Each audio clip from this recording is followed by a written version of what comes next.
नमस्कार, बहुत बहुत स्वागत है आपका आयुर्वेद पर आधारित हमारे इस बेहद खास कार्यक्रम स्वस्थ विचार में। मैं हूं आपके साथ आपका साथी विकास।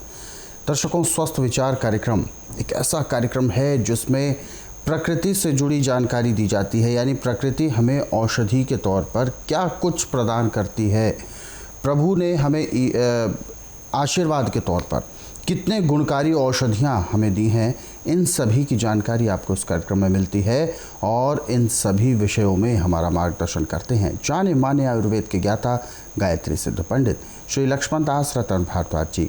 चलिए सबसे पहले गुरु जी का स्वागत करेंगे, कार्यक्रम की शुरुआत करेंगे। गुरु जी बहुत बहुत स्वागत है। नमस्कार। दर्शकों, इस दौर में, इस समय पर्यावरण बहुत ज़्यादा दूषित है और ऐसे में हमें स्वच्छ तरीके से सांस लेने में भी तकलीफ़ होती है, यानी प्रदूषण ज़्यादा है, शुद्धता के नाम पर कोई चीज़ नहीं है। ऐसे में कई प्रकार के रोग होना लाजमी है, लेकिन इन सभी के बावजूद भी हम सभी को अपने लिए एक स्वस्थ जीवन तैयार करना है, अपने लिए हमने एक ऐसा माहौल तैयार करना है और अपने शरीर को हमने उसके मुताबिक ढालना है कि हमारा शरीर भी स्वस्थ रहे और हम अपने लिए और क्या कुछ नया कर सकते हैं। वो सारी चीज़ें लिखी भी गई हैं, निहित हैं आयुर्वेद में।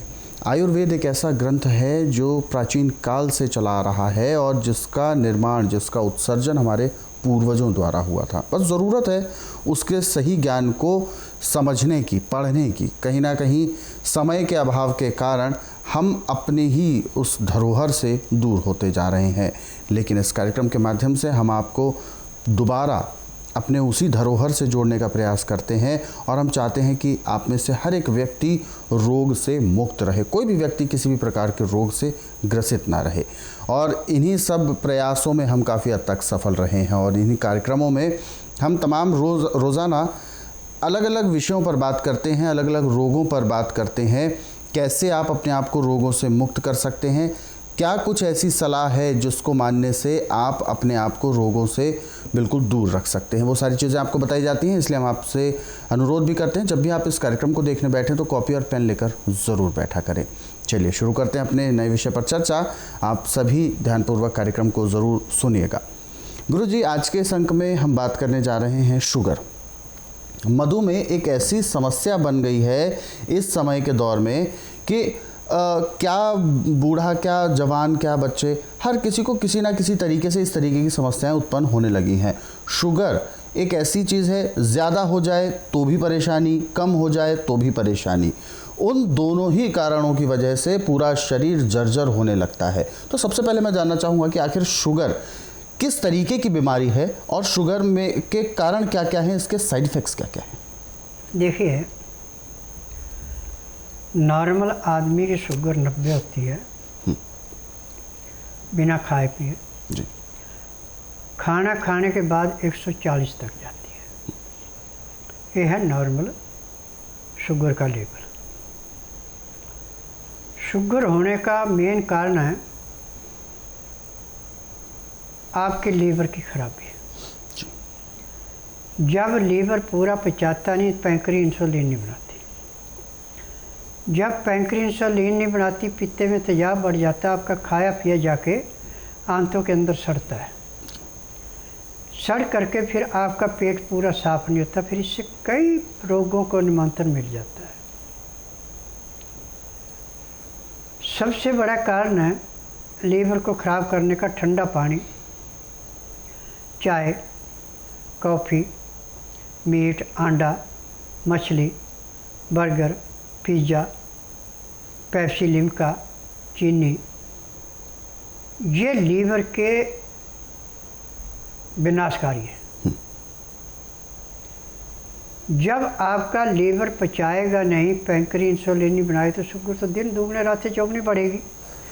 और आजकल हमारे बीच में एक बड़ी गंदी आदत हो गई कि जैसे बच्चा कुछ खाने के काबिल होता है तो हम उसके हाथ में बिस्कुट दे देते हैं, टॉफ़ी दे देते हैं, चॉकलेट दे देते हैं, और ये चीज़ें जाके बच्चे के लीवर पे पचती नहीं है, फिर बच्चे को शुगर हो रही है। नेचुरली खान पान तो हर एक भूल ही चुका है। नेचुरली खान पान में किसी किस्म का रोग नहीं है। और दूसरा इसका मेन कारण आज ये यूरिया खाद। यूरिया खाद चाहे आपके सब्जी में है, चाहे दालों में है, चाहे अन्न में है, जब इसकी कोई बनी हुई चीज़ पकने के बाद ठंडी होकर दोबारा गर्म की जाए तो उसका रोग दिन दुगने रातें चौगुनी बढ़ता है। और ये अंदर जाके शरीर में जैसे दीमक लकड़ी को चाट जाती है, ऐसे ये पूरे शरीर को चाटती है। क्योंकि मैं नाड़ी वैद्य हूँ, मुझे नब्ज में जो चीज़ मिलती है मैं उसको साफ कह देता हूँ, मैं रोकता नहीं है। अब इसकी दवाई शुगर की जो आप इंसुलिन लेते हैं, वो इंसुलिन आपकी शुगर को ठीक करने की नहीं है, वो पैंक्री से ज़बरदस्ती इंसुलिन बनाती है। अब आपके घर में ही शुगर की एक नहीं सैकड़ों दवाइयाँ आपके चूल्हे चौके में है। मेथरे भून करके, अजवाइन भून करके 5-5 ग्राम रात को पानी में भिगो के रख दें। सुबह उसको पानी से निकाल के चबाते जाएं, पानी को पीते जाएं, शुगर आपकी ऐसे कंट्रोल हो जाती है। आपको इंसुलिन लेने की ज़रूरत नहीं है। परंतु सुबह खाली पेट पानी नहीं पीना। यदि सुबह खाली पेट पानी पीते हैं तो शुगर आपका पीछा नहीं छोड़ेगी, फिर आपको हर्निया भी होगी, बीपी भी होगा और कई रोगों को निमंत्रण मिलेगा। और खाना खाते समय 2 गिलास गर्म पानी लहसुन प्याज अदरक का रस मिला के पीते हैं। उसका तरीका है कि 2-4 गिराई खाना खाया, 2 घुट पानी पिया, परंतु खाना ताज़ा ताज़ा गर्म गर्म, यानी कि खाना बना के ठंडा हो गया दोबारा गर्म करके खा ली, हम तो गर्म खा रहे हैं, वो आपको रोग फैलाएगा, रोग को काटेगा नहीं। अब शुगर बच्चा, बूढ़ा, जवान, मर्द, औरत कोई भी है, परहेज सब के समान है। पानी हमेशा हल्का गर्म। खाना खाते समय 2 गिलास पानी पीना अति आवश्यक है। उसमें लहसुन प्याज अदरक का रस डाल रखा है, तो मैं दावे से कह सकता हूँ कि जब तक आपके शरीर के अंदर सांस है तब तक आपको किसी किस्म की दवाई खाने की आवश्यकता नहीं पड़ेगी, ना ही आपको रोग होगा। लहसुन प्याज अदरक लीवर से ऐसे काम कराता है जैसे मैले कुचैले कपड़े को गर्म पानी में सोडा डाल कर उसको निखार देते हैं, ऐसे लीवर के जितने भी इन्फेक्शन है उसको लहसुन प्याज अदरक गर्म पानी में मिला के साफ़ कर देता है और लीवर को कार्य करने के लिए मजबूर कर देता है। लीवर आपका पूरा काम कर रहा है, पैंक्री इंसुलिन बना रही है, पित्ते में तेजाब नॉर्मल है, गुर्दे आपका पूरा काम कर रहे हैं, आपको कोई रोग नहीं है जी। परंतु इनमें जब थोड़ा बहुत नुक्स पड़ेगा तो आपके पूरे शरीर में पैर के तलवे से सिर के बाल तक कई किस्म के रोग पैदा हो जाएंगे। और जो खुद दवाइयाँ बना सकते हैं, जिसको जड़ी बूटियों की पहचान है, जामुन की गुठली सूखी,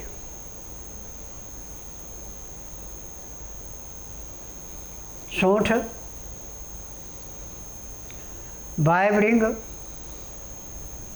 हरड़, भेड़ा, आंवला, निर्गुंडी,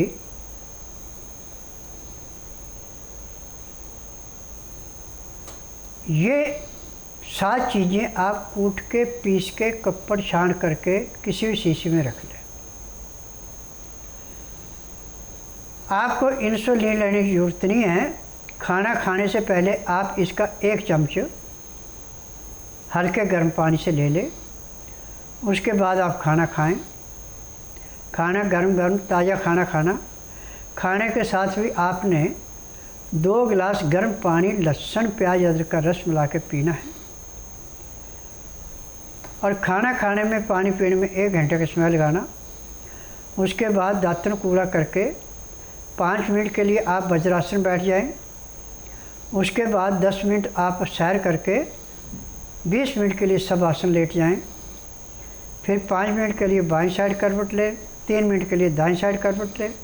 अब उठ के आप अपना काम करें, आपके शरीर में इतना परिवर्तन आएगा कि जैसे आप 8 घंटे की निद्रा पूरी करके फ्रेश होकर उठे, ऐसे आपका शरीर हल्का फुल्का होगा। आप जितना मर्जी काम करें आपको थकावट नहीं होगी। परंतु रात का खाना दिन अस्त होने से घंटा 1.5 घंटा पहले खा लेते सोने पे सुहागा, नहीं तो दिन अस्त होने के 1 घंटे के अंदर अंदर खाना अति आवश्यक है। और खाना खाते समय वही सुबह वाला काम, 2 गिलास गर्म पानी में लहसुन प्याज अदरक का रस डाल के ताज़ा ताज़ा खाना खाएं। 2-4 गिराई खाना खाएं, 2 घुट पानी पिए। 2-4 गिराई खाना खाएं, 2 घुट पानी पिए। पानी पीने में, खाना खाने में 1 घंटे का समय लगाएं। अब उसके बाद दातन कूड़ा करके 5 मिनट के लिए वज्रासन बैठ जाएं। उसके बाद उठ करके आधा घंटा आप सैर करें। उसके बाद घंटा 1.5 घंटा आप आराम करें। चाहे आप धार्मिक सीरियल देखें, चाहे धार्मिक किताबें पढ़ें, चाहे अपने पराये से बातचीत करें। ठीक 9 से 10 के अंदर सो जाएं। सुबह 4 बजे उठ करके आधा घंटा कपालभाति, 15 मिनट भस्त्रिका, 8-10 बार अग्निसार, 15-20 बार उज्जयी, 25-30 बार ब्रह्मणी, 1 घंटा लोन वलोन करना अति आवश्यक है। इसके बाद यदि आपके पास टाइम है तो बटरफ्लाई, मडुकासन, पवन मुक्तासन, गौमुखासन, शवासन, सर्वांगासन, हलासन, शीर्षासन 1-1, 2-2 मिनट कर लेते हैं। मैं दावे से कह सकता हूँ कि जब तक आपके शरीर के अंदर सांस है तब तक आपको किसी डॉक्टर हकीम के पाने की जरूरत नहीं पड़ेगी, ना ही आपको कोई रोग होगा। जी, मेरा नाम मोहित सिंघल है। मैं दिल्ली से हूँ, कोटला मुबारकपुर से। पिछले 8 साल से मैं अपने पैरों के रोग से बहुत परेशान था। कई जगह इलाज कराया इसका, बड़े बड़े हॉस्पिटलों में, बड़े बड़े डॉक्टरों को दिखाया, ऑल इंडिया में भी दिखाया, ऑपरेशन भी कराया 3-4 बार इसका, लेकिन कहीं कुछ फ़ायदा नहीं हुआ। घाव बढ़ता गया, तकलीफ बढ़ती गई बहुत ज़्यादा। बीच में 1-2 बार ठीक भी हुआ, लेकिन वो फिर 1-2 हफ्ते के बाद फिर दोबारा घाव बढ़ गया मेरा दोबारा, और उससे डबल बढ़ गया।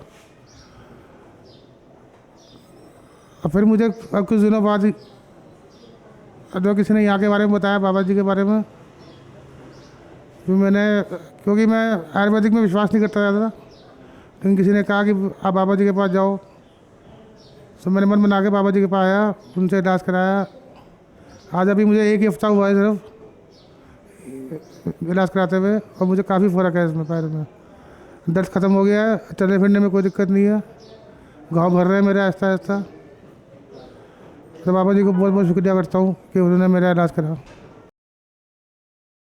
मैं बालागढ़ का रहने वाला हूँ। मेरे को तकलीफ़ थी शुगर की, पिंडलियों में दर्द होता था और पेशाब ज़्यादा आता था बार बार। पहले टेस्ट करवाया था हॉस्पिटल में, तो वहाँ उन्होंने 1 हफ्ता रखा मेरे को, तो पूरा आराम नहीं हुआ। यहाँ मेरे को 100% विश्वास है, वहाँ कुछ भी नहीं है। टीवी में मेरी मिसेज देखती थी, उन्होंने वही मेरे को यहाँ लेके आई थी उठा के, जब मेरी हालत बहुत ख़राब थी, मैं बहुत ज़्यादा परेशान था। अब मैं बिल्कुल ठीक हूँ। फिलहाल दर्शक हैं हमारे साथ लाइन पर, आइए उनसे बात करते हैं और जानते हैं क्या है समस्या। हेलो नमस्कार सर। नमस्कार सर, मैं रायपुर छत्तीसगढ़ से बोल रहा हूँ सर। जी, अपना सवाल पूछें, गुरुजी सुन रहे हैं आपको। जी जी जी जी गुरुजी को प्रणाम। गुरुजी से सवाल है जी। कि साहब मेरी शादी को अभी 1 वर्ष हुआ है सर, और अभी हाल ही में 1 हफ्ते पहले कुछ स्पर्म काउंट किए थे, तो साहब उसमें नील स्पर्म आया हुआ है सर। जी जी जी। तो उसके लिए क्या उपाय है कुछ गुरुजी से? कुछ धातु रोग जैसी समस्या है इनको। देखिए, धातु रोग जो होता है वो गलत खान पान से होता है। अब आपका वात बिगड़ा, आपका पित्त बिगड़ा, आपका कफ बिगड़ा है, जब तक नाड़ी परीक्षण किया जाएगा, मैं आपको कोई उपचार बता दूं और उससे आपको नुकसान हो तो वो मैं नहीं करना चाहता। यदि आप धातु रोग से मुक्ति पाना चाहते हैं, पूर्ण रूप से स्वस्थ होना चाहते हैं, तो आप बुधवार छोड़कर गुरुवार से लेकर मंगलवार के बीच में मेरे आश्रम में आइए। जिस दिन आश्रम में आना उस दिन रात्रि 10 बजे तक खा पी के दातन कूड़ा करके बड़ी इलायची मुँह में रख के चूसते रहें। सुबह 9 से 10 के अंदर अपना नामकरण कराएं। 10 से 12 में नाड़ी परीक्षण करूँगा।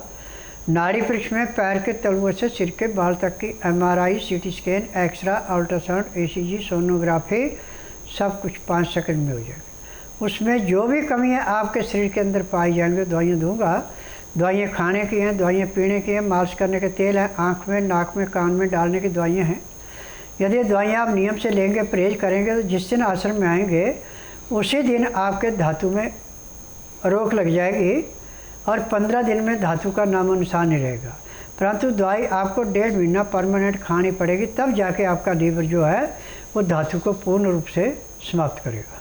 जी, तो बिल्कुल ये जो शुक्राणु की समस्या है आपके साथ, ये बिल्कुल दूर हो सकती है, लेकिन इसके लिए आपको एक बार स्वस्थ विचार आश्रम आना है, क्योंकि आयुर्वेदिक जो उपचार है उससे आप अपने प्रॉब्लम्स को, अपनी समस्या को जड़ से दूर कर सकते हैं। और अभी तो आपके सामने बहुत बड़ा आपका जीवन है, वो पूरा जीवन आप सुख समृद्धि के साथ व्यतीत करें, इसीलिए आपको सलाह दी गई है कि अपना उपचार आप ज़रूर कराएं। अधिक जानकारी के लिए हेल्पलाइन नंबर्स पर आप कॉल कर सकते हैं, नंबर आपके टीवी स्क्रीन पर है। और फिलहाल एक और दर्शक हैं हमारे साथ लाइन पर, आइए उनसे भी बात करते हैं। हेलो। हेलो। हाँ जी, नमस्कार। नमस्ते जी, क्या शुभ नाम है आपका? मेरा नाम गीता सिंह है। कहाँ से बात कर रहे हैं आप? हम गोरखपुर से बात कर रहे हैं। जी, अपना सवाल पूछिए, क्या समस्या है आपकी? हाँ गुरुजी प्रणाम। नमस्कार बेटा। गुरुजी में सियाटिका है, बायां पैर में बहुत दर्द है और पैर उठाते हैं दोनों तो दाहिना वाला तो खैर हल्का लगता है और बायां वाला भारी भारी लगता है। अच्छा, सीढ़ी चढ़ते हैं गुरुजी तो पैर फैला के चढ़ते हैं तो बड़े मुश्किल से चढ़ पाते हैं, उतरने में ज़्यादा दिक्कत होती है। देखो बेटा, आपने एलोपैथिक दवाई को ओवरडोज खाई है, उसका साइड इफेक्ट होता ही है। और एलोपैथिक में आज पूरे संसार में किसी रोग की दवाई बनी नहीं है। रोग को दबाने की दवाई होती है, रोग काटने की नहीं होती। और जो हमारा आयुर्वेद, यूनानी, होम्योपैथिक, नेचुरल का, इसमें फार्मूले पूरे नहीं हैं, तो दवाई आराम कहाँ से करेगी। आप ऐसा कीजिए, यदि अपने रोग से मुक्ति पानी है तो आप बुधवार छोड़कर गुरुवार से लेकर मंगलवार के बीच में मेरे आश्रम में आइए। जिस दिन आश्रम में आना उस दिन रात्रि 10 बजे तक खा पी के दातन कूड़ा करके बड़ी इलायची मुंह में रख के चूसते रहें। सुबह 9 से 10 के अंदर अपना नामकरण कराना। 10 से 12 में नाड़ी परीक्षण करूँगा। नाड़ी परीक्षण में पैर के तलुओं से सिर के बाल तक की MRI, CT scan, x ray, ultrasound, ECG, sonography सब कुछ 5 सेकंड में हो जाएंगे। फिर उसमें जो भी कमी आपके शरीर में पाई जाएगी दवाइयाँ दी जाएंगी। दवाइयाँ खाने की हैं, दवाइयाँ पीने की हैं, मालिश करने के तेल हैं, आँख में, नाक में डालने की दवाइयाँ हैं। यदि ये दवाइयाँ आप नियम से लेते हैं, परहेज करते हैं, जिस दिन आश्रम में आएंगे उसी दिन आपकी दर्दों में कम से कम 25 से 30% का आराम मिल जाएगा। 15 दिन में आपको 60 से 70% आराम मिलेगा। 1 महीने में दर्द बिल्कुल समाप्त हो जाएगा। परंतु ये आने का नियम है कि यहाँ पे कमीज सलवार पहन के आना, कहीं साड़ी बांध के आएगी या पैंट पहन के आएगी तो नाड़ी परीक्षण नहीं होगा। और सलवार जो पहनी है और नाड़ी वाली पहनी, कहीं उसमें प्लास्टिक का नाड़ा डाल रखा है तो उसमें भी नाड़ी परीक्षण नहीं होगा। क्योंकि मैं नाड़ी वैद्य हूँ, मैं रोगी से नहीं पूछता, कागज पत्र नहीं देखता, मशीनों से टेस्ट नहीं करता। 12 घंटे पेट खाली है, नाड़ी परीक्षण से पैर के तलुओं से सिर के बाल तक की जो भी बीमारी मिलती है वो सब दवाइयाँ इकट्ठी दी जाती हैं। दवाइयाँ नियम से खाते हैं, परहेज करते हैं, तो जिस दिन आश्रम में आते हैं उसी दिन 15 से 20% आराम तो हर एक को मिलता है। जिसका भाग अच्छा उसको 35 से 40% भी मिल जाता है। जी, इसी के साथ एक और दर्शक हैं हमारे पास लाइन पर, आइए उनसे भी बात करते हैं। हेलो जी नमस्कार। नमस्कार जी। जी, क्या शुभ नाम है आपका? मेरा नाम रेखा जी। हाँ जी, कहाँ से बात कर रहे हैं आप? मैं तो इधर से कर रही थी, उत्तर प्रदेश, यूपी से। जी, अपना सवाल पूछिए, क्या समस्या है आपकी? गुरुजी सुन रहे हैं आपको। सवाल, मेरे गालों के मांस बढ़ रहा और जीभ का भी मांस बढ़ रहा जी, जीभ के नीचे भी मांस बढ़ रहा। गालों के अंदर मांस बढ़ रहा है, गाल के अंदर, और जीभ के नीचे भी बहुत मांस बढ़ रहा है इनका। देखिए, आपने जब एलोपैथिक दवाइयाँ खाई है उससे शरीर सुन्न किया, रोग तो कटा नहीं है, ये उसकी देन है। अब ये टीवी के माध्यम से करने का नहीं है। टीवी के माध्यम से मैं दवाइयाँ नहीं बेचता, यदि आपने इस रोग से मुक्ति पानी है तो आप बुधवार छोड़कर गुरुवार से लेकर मंगलवार के बीच में मेरे आश्रम में आइए। जिस दिन आना उस दिन रात्रि 10 बजे तक खा पी के दातन कूड़ा करके बड़ी इलायची मुंह में रख कर चूसते रहना। सुबह 9 से 10 के अंदर अपना नामकरण कराना। 10 से 12 मैं नाड़ी परीक्षण करूँगा। नाड़ी परीक्षण में पैर के तलुओं से सिर के बाल तक जो भी रोग आपके शरीर में पाया जाएगा दवाइयाँ दूँगा। यदि दवाइयाँ नियम से खाते हैं, परहेज करते हो, जिस दिन आश्रम में आएंगे उस दिन आपको 10 से 15% आराम मिलेगा। और यदि आप एक हफ्ता यहाँ रुकते हैं तो आपको कम से कम 50 से 60% आराम मिल जाएगा और 1 महीने में आपका रोग टोटली समाप्त हो जाएगा।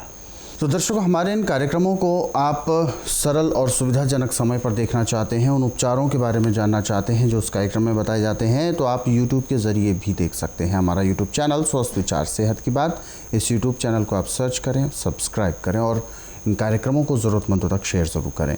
और दोस्तों, ये कार्यक्रम स्वस्थ विचार आपको संस्कृति टीवी चैनल के माध्यम से दिखाया जाता है और इस टीवी चैनल को यानी संस्कृति टीवी चैनल को आप अपने मोबाइल पर 24 घंटे देख सकते हैं। और इस टीवी चैनल को यानी संस्कृति टीवी चैनल को अपने मोबाइल पर देखने के लिए आप MX प्लेयर ऐप को आज ही डाउनलोड करें गूगल प्ले स्टोर से। फिलहाल गुरुजी, आप हमारे स्टूडियो में आए, कीमती मार्गदर्शन दिया, आपका बहुत बहुत धन्यवाद। नमस्कार। दर्शकों, आज के इस विशेष कार्यक्रम में बस इतना ही। आप सभी लोग स्वस्थ रहें, निरोगी रहें, इन्हीं शुभकामनाओं के साथ हम आपसे लेंगे इजाज़त। अगले अंक में आपसे फिर होगी मुलाकात एक नए विषय के साथ। तब तक के लिए मुझे दीजिए आज्ञा। नमस्कार।